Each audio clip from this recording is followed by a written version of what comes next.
స్థితి అండి. ఈరోజు మన మధ్య ఎవరైనా ఉన్నారా? అయ్యా, మీరు చెప్తూ ఉంటే ఎందుకో నా గురించే మాట్లాడుతున్నట్టుగా అనిపిస్తుంది. ఎందుకని? నా పరిస్థితి అంతే. చేతులు కాళ్ళు ఆడని పరిస్థితి. ఉన్నాయి చేతులు, ఉన్నాయి కాళ్ళు, కానీ చేతులు కాళ్ళు ఆడటల్లా. ఏం చేయాలో తెలియటల్లా, ఎలా కుటుంబాన్ని పోషించుకోవాలో తెలియటల్లా, ఏ విధంగా బిడ్డలను చదివించుకోవాలో తెలియటల్లా, ఏ విధంగా అప్పులు తీర్చాలో నాకు అర్థం కావటల్లా, ఏ విధంగా కూతురు పెళ్లి చేయాలో నాకు చేత కావటల్లా.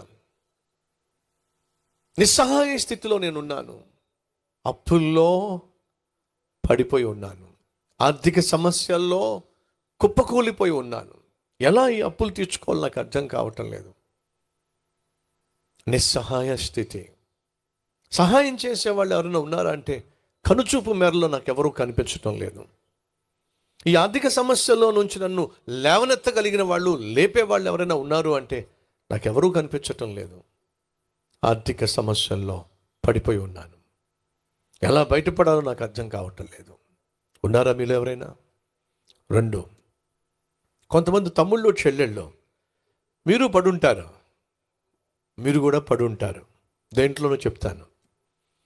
మీరు వాస్తవంగా స్కూలుకి వెళ్ళే పిల్లలైతే స్కూల్కి వెళ్ళి చక్కగా చదువుకోవాలి. కాలేజీకి వెళ్ళేటటువంటి పిల్లలైతే కాలేజీకి వెళ్ళి చక్కగా చదువుకోవాలి. అమ్మ నాన్న కష్టపడి మిమ్మల్ని చదివిస్తున్న కారణం ఏమిటంటే మీరు బాగా చదువుకుంటారని, ప్రయోజకులు అవుతారని, అమ్మకు నాన్నకు గర్వకారణంగా జీవిస్తారని, మీ కాళ్ళ మీద మీరు నిలబడతారని, ఒక మంచి ఉద్యోగం సంపాదించుకుంటారని, ఆ తర్వాత పెళ్లి చేసుకుని ఒక కుటుంబ వ్యవస్థ ఏర్పరచుకొని పిల్లలను కని చక్కగా మీ జీవితాన్ని మీరు కొనసాగిస్తారనే ఉద్దేశంతో అమ్మ నాన్న మిమ్మల్ని కష్టపడి చదివిస్తున్నారు. కానీ మనలో కొంతమంది పడ్డారు.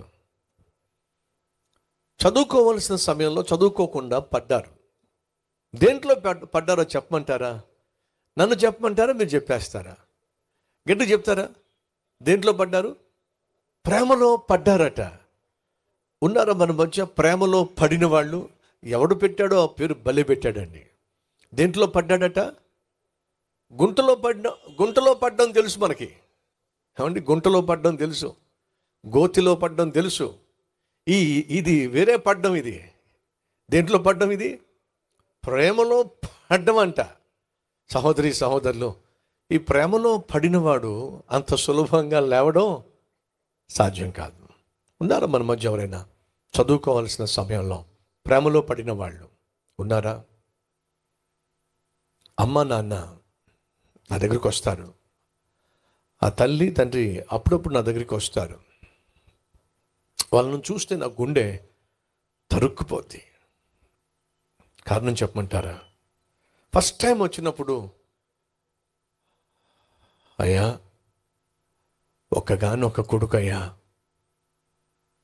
ఇంజనీరింగ్ అయ్యా, మంచి స్టూడెంట్ అయ్యా, మంచి మార్కులు అయ్యా అని చెప్తుంటే ఇంకేం చెప్తారో విందాం అనుకుంటూ వింటున్నా.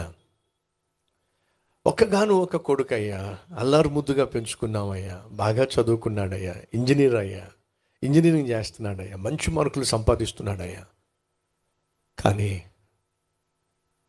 ప్రేమలో పడ్డాడయ్యా, ఎవరో ఒక అమ్మాయి మోజులో పడ్డాడయ్యా. అప్పటి నుంచి చదువు పట్ల శ్రద్ధ తగ్గిపోయిందయ్యా. ప్రేమలో పడిన మా అబ్బాయి చదువును పక్కన పెట్టేశాడయ్యా. ఆ అమ్మాయి జత కట్టాడయ్యా. ఆ అమ్మాయితోనే తిరుగుతున్నాడయ్యా. ఎంత చెప్పినా మా మాట వినడం మానేశాడు. ఆ అమ్మాయి పిచ్చిలో పడిపోయాడు. ప్రేమలో పడ్డం, ప్రేమనే పిచ్చిలో పడిపోవడం. సరే, ఇప్పుడు ఏమైంది? ఏం చెప్పమంటారయ్యా? ఆ పిచ్చిలో పడిపోయాడు, ఆ ప్రేమలో పడిపోయాడు, చదువును పక్కన పెట్టేశాడు, పన్నంగా పెట్టేశాడు. కానీ జరిగింది ఏమిటంటే, వీడిని ప్రేమిస్తున్నానని చెప్పిన అమ్మాయి సడన్గా వీడిని వదిలిపెట్టేసి మరొక బాయ్ ఫ్రెండ్ని పట్టుకొని వాడితో వెళ్ళిపోయిందటయ్యా. అప్పటి నుంచి మా అబ్బాయి పిచ్చోడైపోయాడయ్యా. జుట్టు కటింగ్ చేయించుకొని ఎంతకాలం అయిందో, గెడ్డం గీసుకొని ఎంతకాలం అయిందో, వాడిని చూస్తే భయం వేస్తుందయ్యా. ఓ పిచ్చోడ్లాగా ఉంటాడయ్యా. అంతేకాదయ్యా, కనీసం భోజనం కూడా చేయడయ్యా. పళ్ళు కూడా తోముకోడయ్యా. ఒక్కగాను ఒక కొడుకు మా ఇంట్లో ఒకప్పుడు కలకలలాడుతూ తిరిగేవాడయ్యా. వాడిని చూస్తే ఎంత సంతోషించేవాళ్ళము.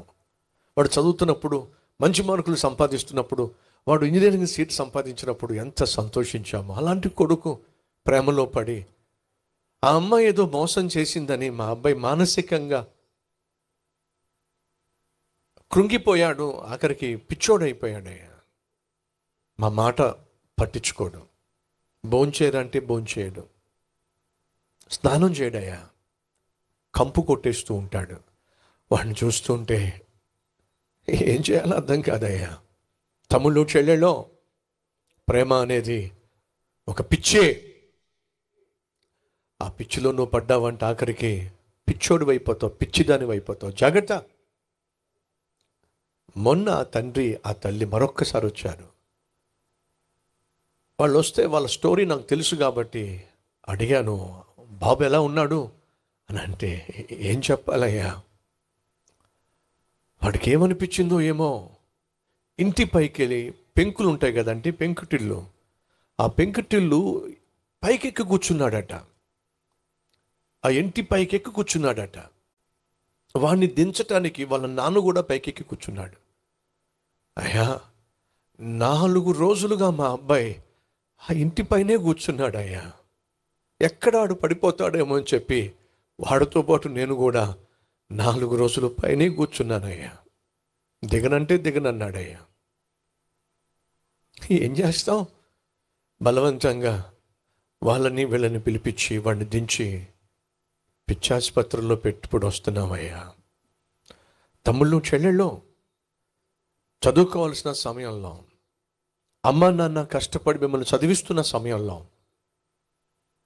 రెక్కలు ముక్కలు చేసుకొని మీకంటూ బంగారు భవిష్యత్తు ఉండాలని చెప్పి మీ మీద కలలు గంటూ వారు మిమ్మల్ని చదివిస్తున్నప్పుడు, చదువుకోవడానికి బదులుగా కాలేజీకి వెళ్తూ ఎవడో ఐ లవ్ యూ చెప్పాడని, ఎవరితో ఐ లవ్ యూ చెప్పిందని, చాటింగ్ చేస్తున్నాడని, ఫోన్ కాల్లో మాట్లాడుతున్నాడని, కాస్త ఆకర్షణీయంగానో కాస్త నిన్ను మెప్పించే విధంగానో ఒప్పించే విధంగానో వాడు మాట్లాడుతూ ఉంటే అదే ప్రేమ అని చెప్పేసి ఆ ప్రేమ ముసుగులో పడిపోయి నీచమైన పాపిష్టి పనులు చేసేటటువంటి వాళ్ళు లేరా?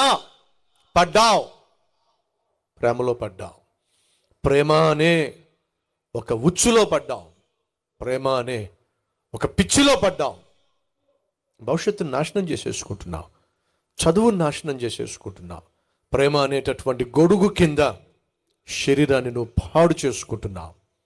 వినో లే తమ్ముడు, పడ్డావు కదూ, పనికి మాలిన ప్రేమలో పడ్డావు కదూ, పనికి మాలిన ప్రేమలో పడి చెడ్డావు కదూ, పనికి మాలిన ప్రేమలో పడి చెడిన నిన్నో బాగు చేయడానికే నా ప్రభు అయిన యేసుక్రీస్తు ఈ లోకానికి వచ్చాడు.